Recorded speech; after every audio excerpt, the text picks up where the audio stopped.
शिक्षा मंत्री महिपाल ढांडा का कांग्रेस पर कटाक्ष। हार के सदमे से बाहर आकर मजबूत विपक्ष की भूमिका अदा करे कांग्रेस। अहंकार की वजह से हार नहीं हो पा रही स्वीकार।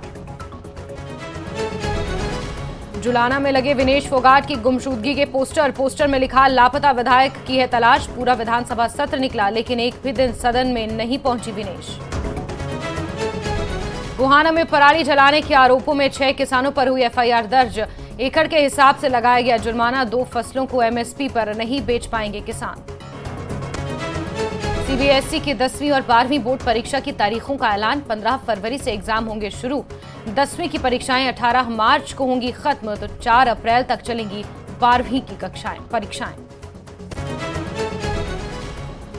हरियाणा और हिमाचल में तेंदुए की दहशत। हरियाणा के मोरनी के चमखा गांव में घूमता दिखा तेंदुआ। हिमाचल के पांवटा साहिब के प्रेम विहार में भी तेंदुए की दस्तक।